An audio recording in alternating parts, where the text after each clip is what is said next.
Assalamualaikum warahmatullahi wabarakatuh. Bismillahirrahmanirrahim.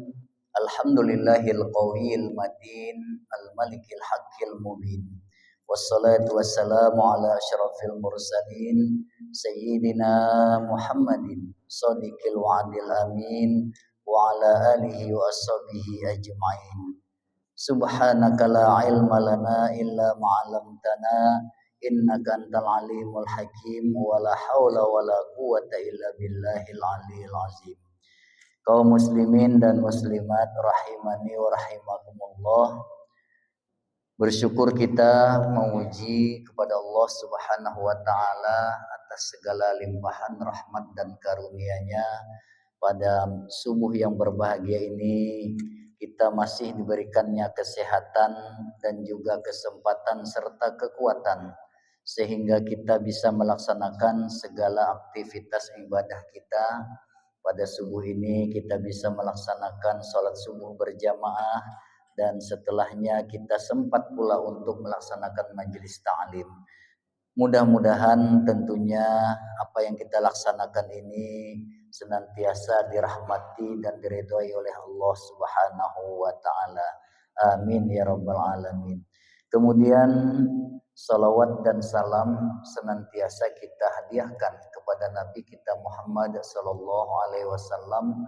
Allahumma shalli wa sallim wa barik ala sayyidina Muhammad wa ala ali sayyidina Muhammad. Kaum muslimin dan muslimat rahimani wa rahimakumullah, shaimin dan shaimat. Pada kesempatan yang berbahagia ini mari kita kembali memperbaharui niat kita setiap kita berada di masjid, walaupun hanya sebentar dan tidak bermaksud sampai berhari-hari, tetapi tetap kita meniatkan nawaitu an a'takifa fi hadzal masjid sunnatan lillahi ta'ala. Sahaja aku berniat beriktikaf di masjid ini sunnat karena Allah Subhanahu wa taala. Mudah-mudahan kita diberikan pahala i'tikaf yang mudah-mudahan tentunya bermanfaat kepada kita semua sebagaimana yang diajarkan oleh Rasulullah sallallahu alaihi wasallam. Kaum muslimin dan muslimat rahimani wa rahimakumullah, sebuah surat dalam Al-Qur'an yang berbunyi inna anzalnahu fi lailatul qadar. Sesungguhnya kami menurunkan akan Al-Qur'an pada malam Qadar. Wa ma adraka ma lailatul qadar. Tahukah kamu apa itu malam Qadar? Lailatul qadri khairum min alfi syahrin. Yang mana malam Qadar itu beribadah pada malam itu lebih baik daripada 1000 bulan.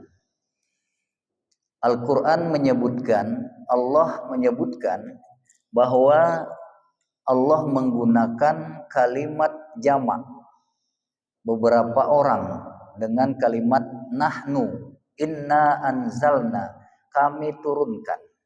Maka dalam pemahaman gramatika bahasa Arab, ketika Allah menggunakan kalimat nahnu yang artinya kami, maka itu ada beberapa pemahaman. Pemahaman pertama, sebagaimana definisi ilmu nahu, ketika nahnu digunakan lil muazzam nafsahu, bagi Allah Subhanahu wa taala, yaitu untuk memuliakan dirinya. Jadi dalam hal ini Allah senantiasa memuji dirinya sendiri dan memuliakan dirinya. Hal ini berlaku hanya bagi Allah. Jadi bagi kita tidak berlaku sebagai makhluk ini memuji diri sendiri. Karena memang Allah itu berhak untuk dipuji dan Allah senantiasa harus dipuji.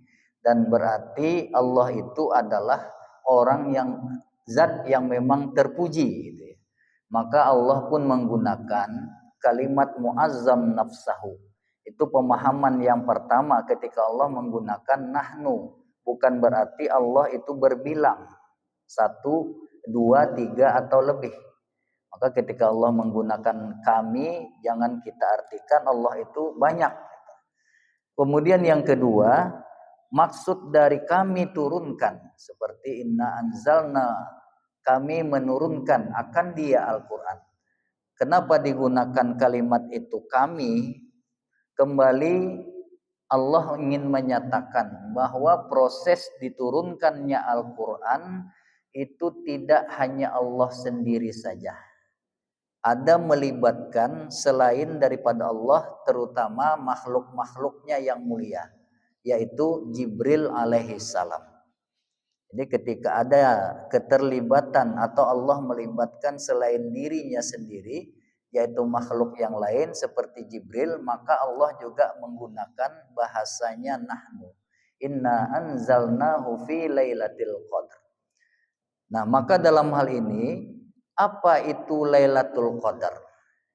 Yang mungkin kita senantiasa mendengarnya, dan mungkin ada juga cerita-cerita ya di antara kita orang-orang tua dulu, kalau Lailatul Qadar itu turun ada sesuatu terjadi keanehan. Ya, yang kalau pinang itu akarnya di bawah, ketika Lailatul Qadar turun akarnya ke atas. Begitu cerita-cerita ya. Kemudian kalau Lailatul Qadar itu turun, banyu di dalam ember bisa baku. Nah, jadi hal-hal yang seperti ini sebenarnya adalah hanya mitos saja.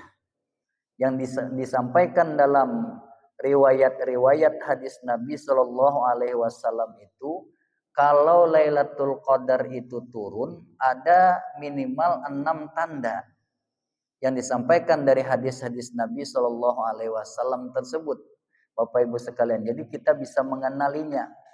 Kalau Lailatul Qadar itu turun, kayak apa bentuknya, dan terutama dari fisik hari atau subuh pada saat turunnya Lailatul Qadar itu. Yang pertama, udara dan suasana pagi yang tenang. Suasana pagi yang tenang itu menunjukkan Lailatul Qadar itu turun. Yaitu salah satu tandanya disebutkan bahwa dalam hadis Nabi Shallallahu Alaihi Wasallam, kondisi malam itu dalam keadaan tentram, kada hujan, kada beangin, kada ribut, kada bepater, tenang aja malam tuh. Nah, itu tanda-tanda dari adanya Lailatul Qadar. Nah, kemudian cuaca di saat itu juga tidak panas dan juga tidak dingin. Itu tanda-tanda yang pertama dari Lailatul Qadar. Kemudian cahaya matahari di pagi hari ketika Lailatul Qadar itu turun malamnya itu redup. Karena apa? Karena sepertinya dilindungi awan. Dan awannya itu juga bukan awan hujan.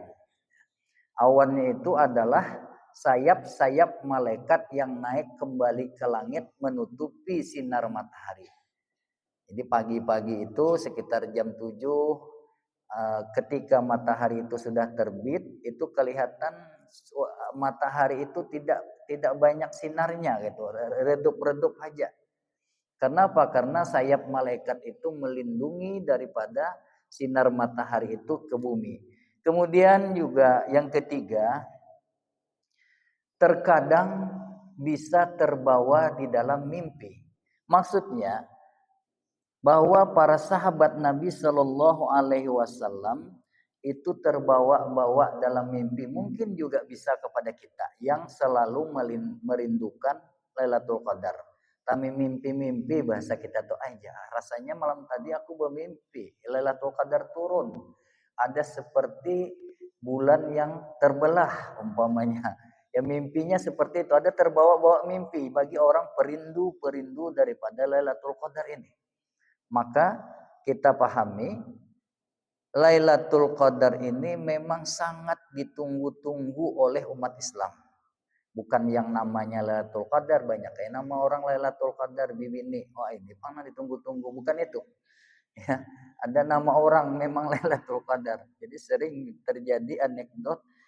Inilah yang kami tunggu-tunggu nih malam 21 sampai 29. Jadi hal ini kemudian perlu kita pahami apa itu Lailatul Qadar. Selain tanda-tanda tadi, Lailatul Qadar itu khairun min alfi syahrin. Lebih baik beribadah pada malam itu daripada 1000 bulan. Kalau kita hitung kaum muslimin dan muslimat, 1000 bulan itu jumlahnya 83 tahun 4 bulan. Nah, jadi andai kata seumur hidup kita bertemu saja dengan Lailatul Qadar itu, katakanlah mulai balik kita di umur 15 tahun sampai saat ini katakanlah umur kita sudah 60 tahun, berapa tahun tuh? 45 tahun. 45 kali ketemu dengan Lailatul Qadar, kalikan aja. Ini andai kata. Jadi yang dimaksud bertemu dengan Lailatul Qadar itu seperti apa? Apakah mesti pada saat detik-detik yang sangat singkat itu kita beribadah, ataukah sepanjang malam ketika kita beribadah tidak pun terkena pada saat itu, maka itu juga bisa dikatakan mendapatkan Lailatul Qadar.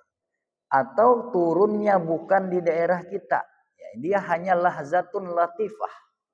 Lailatul Qadar itu hanya sebentar saja, lahzah. Kalau dihitungnya beberapa detik sajalah begitu. Tetapi walaupun turunnya bukan di daerah kita, ya mungkin di Makkah atau di mana, ketika itu kita beribadah di saat itu sama aja juga kita mendapatkan Lailatul Qadar. Jadi oleh sebab itu kita tidak mesti menunggu ciri-ciri yang disebutkan itu. Yang terpenting setiap malam itu kita jaga. Jangan hanya malam ganjil saja. Mana tahu kita tak salah menghitung. Tak salah menghitung itu artinya apa? Ketika kita menghitung Lailatul Qadar itu karena hari mulai puasa, ternyata hari mulai puasanya mungkin tersalah. Ya harusnya hari Minggu puasa hari itu, ternyata kita mulai hari Sabtu. Bisa aja terjadi. Nah, maka itu kita tidak perlu mencari malam ganjil aja. Tetapi kemungkinan besarnya Lailatul Qadar itu turunnya di malam-malam ganjil. Nah, maka Al-Imamul Ghazali rahimallahu ta'ala menyebutkan ada beberapa pengalaman para ulama itu Bapak Ibu yang sudah mereka teruji. Bila hari puasa itu dimulai hari Ahad dan hari Rabu, maka malam Lailatul Qadarnya itu malam 23. Gitu. Bila malam hari Senin, maka malam 25. Bila puasanya hari Selasa, maka malam 27. Bila hari Sabtu, maka malam 23. Nah, begitu yang disebutkan dalam kitab I'anatul Talibin oleh Al-Imamul Ghazali. Jadi kemungkinan besar untuk tahun 1446 Hijrah ini Lailatul Qadar itu turunnya malam 23. Karena dimulai puasa kita hari Sabtu. Nah, ini pengalaman para ulama. Jadi paling tidak menjadikan sedikit arah kepada kita untuk lebih mempergiat ibadah kita di malam yang disebutkan itu. Jadi bukan berarti kemudian kita meniadakan malam lain. Itu yang saya sebutkan di awal. Kita tetap saja, karena walaupun nanti tidak di sini turunnya, kita tetap juga mendapatkan. Tapi yang penting kita tetap melaksanakan ibadah. Maka itu Rasulullah Shallallahu Alaihi Wasallam menyebutkan dari Siti Aisyah bahwa Rasulullah Shallallahu Alaihi Wasallam itu, kata Siti Aisyah, apabila masuk asyra awakhir, 10 yang akhir di bulan Ramadan, iza dakhalal asyru syadda mi'zarahu. Rasulullah itu mengencangkan kain sarungnya. Dalam bahasa kita tuh bersiap-siap, ya, artinya memperkuat ibadah ketika 10 yang akhir.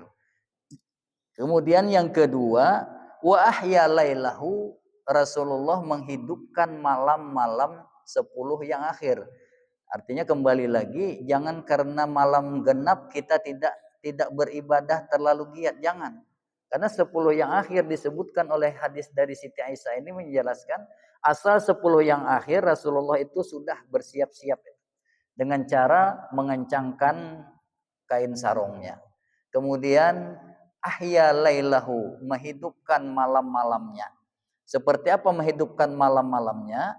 Yaitu sholat tarawih. Kemudian sholat witir. Nah ini kebanyakan kita bila malam 10 pertama itu masjid penuh.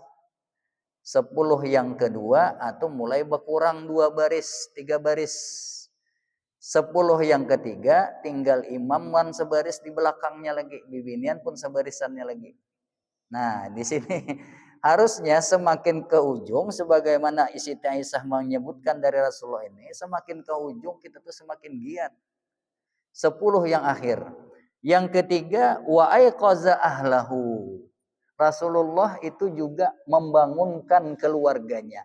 Oh mamanya, jangan guring aja, bangun. Maapaan? Sembahyang tahajud, jangan bakameh. Bangun aja tapi bakameh, imbahnya guring aja pulang. Jadi ahya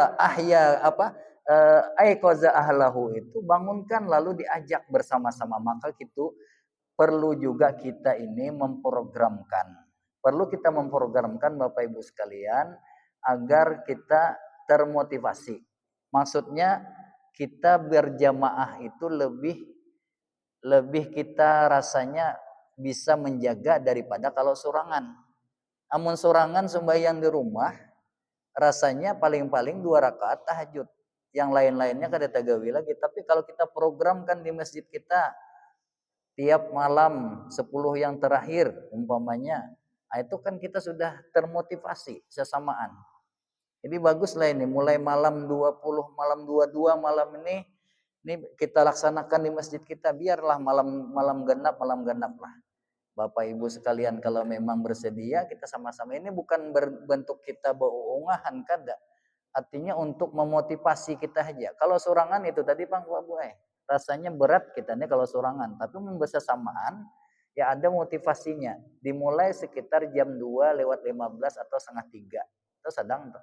Imbah itu agak sejam karena kegiatannya biasanya yang dilakukan oleh Tuan Guru Haji Zaini Gani itu sholat taubat 2 rakaat, sholat taubat. Kemudian setelah itu sholat tahajud 2 atau 4 rakaat. Setelah itu sholat hajat. Setelah itu sholat tasbih 4 rakaat. Satu rakaatnya tasbihnya adalah jumlahnya 75 seperti kita lakukan pada nisfu Sya'ban. Kemudian 4 rakaat berarti jumlah tasbihnya 300. Maka itu yang agak lama, mencapai waktu 25 menitan. Nah, jadi setelah itu tutup lagi dengan witir. Karena akhiru lailakum kata Rasulullah bil witri, akhiri malam-malam itu dengan sholat witir. Jadi kalau yang witir tadi waktu di masjid sholat tarawih, kita bawa tidur itu sudah tidak dipakai lagi. Karena kita sudah tidur, bangun lagi, kita akhiri lagi dengan witir. Itu satu riwayat seperti itu caranya. Kemudian ada riwayat yang lain, kalau tidak tertidur, nah ini syaratnya pula. Kalau tidak tertidur, menurut satu riwayat, kita genapkan dulu awal daripada bangun kita itu, witir yang tadi 3 menjadi 4. Genapkan dulu. Jadi yang 3 tadi waktu imbah tarawih itu kada witir lagi karena digenapkan dengan 1 rakaat karena kita kada teguring. Nah, jadi kemudian setelah itu laksanakanlah ibadah-ibadah yang lain, akhir nanti baru tutup lagi dengan witir sekitar jam 3:30 atau jam 4. Nah, jadi setelah itu kita bisa lagi hendak sahur, habisnya itu kan masih ada waktu sekitar 40 menit setelah jam 4 itu. Nah, maka oleh sebab itu kita sama-sama mudah-mudahan karena dengan bersama berjamaah itu lebih termotivasi kita. Jadi kata Rasulullah bangun, dan Rasulullah itu yang ketiga membangunkan keluarganya. Jadi yang istrinya bangunkan suaminya, ayo kita ke masjidan, ya kan? Kemudian yang suaminya juga seperti itu, kemudian orang tua bangunkan anaknya. Karena Rasulullah itu membangunkan keluarganya, ini sunnah Nabi. Jadi bukan hanya Rasulullah ingin jalan sendiri dan masuk surga sendiri, tidak. Rasulullah membawai keluarganya. Nah, ini barangkali nanti kita dari masjid kita programkan malam 22 sampai malam 29 atau malam 30 pun kita laksanakan, siap-siap aja. Artinya kita sama-sama bersama-sama untuk melaksanakan ini. Nah, kemudian yang ketiga disebutkan di situ tadi bahwa di siang hari setelah malam itu turunnya Lailatul Qadar itu terjadinya awan yang menutupi matahari. Jadi seperti adanya awan yang menutupi matahari. Karena apa? Karena sayap-sayap malaikat. Nah, maka Bapak Ibu sekalian, kembali kita kepada permasalahan awal. Kenapa kita disuruh untuk mencari Lailatul Qadar ini? Karena normalnya umur kita umat Rasulullah Shallallahu Alaihi Wasallam itu, kata hadis dari Abu Hurairah, Rasulullah menyebutkan a'maru ummati ma baina sittina ila sab'in. Umur umatku itu hanya kisaran 60 atau 70 tahun. Wa aqalluhum min mayajuru zalika. Ya, lebih sedikit daripada itu, jarang sekali lebih daripada itu. Yang 80 tuh gak jarang dah. 90 apalagi. Jadi karena inilah maka kemudian Allah memberikan keistimewaan kita umat Muhammad sallallahu alaihi wasallam untuk bisa menambah jumlah umur kita. Kalau dibandingkan dengan umur umat Nabi sebelumnya, kan ada apa-apanya. Kalau kita dalam umur 60 dibandingkan ibadah dengan mereka yang umur 500 tahun, bahkan ada 1000 tahun seperti Nabi Nuh, jauh sekali kita. Maka untuk mengejar ketertinggalan itulah Allah memberikan keistimewaan hanya kepada umat Rasulullah Sallallahu Alaihi Wasallam. Maka itu, walaupun kita umurnya handap, pendek-pendek, dan kita umat terakhir daripada umat manusia, tapi kita yang duluan masuk surga.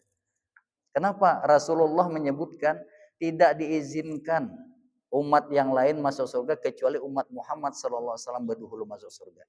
Karena itu tadi salah satunya. Karena kualitas umur kita itu bisa ribuan tahun. Bayangkan aja satu kali kita bertemu dengan Lailatul Qadar, kita beribadah di malamnya 83 tahun 4 bulan. Kalikan 10, 800 tahun. Kali 10 baru. Apalagi kalau kita hitung tadi kali 40 tahun umur kita. Ketemu dengan Lailatul Qadar 40 Ramadan. Bayangkanlah berapa ribu tahun jadinya hitungan umur kita. Nah, inilah keistimewaan kita menunggu Lailatul Qadar itu khairun min alfi syahrin. Kaum muslimin dan muslimat rahimani wa rahimakumullah, kiranya karena waktu jualah yang memisahkan kita, mudah-mudahan di akhir yang 10 daripada bulan Ramadan yang mulia ini kita bisa manfaatkan lebih giat lagi melaksanakan segala amal ibadah kita, baik ibadah yang wajib ataupun ibadah yang sunat. Terima kasih atas segala perhatian dan mohon maaf atas kekurangan. Usikum wa nafsi bitaqwallah. Assalamualaikum warahmatullahi wabarakatuh.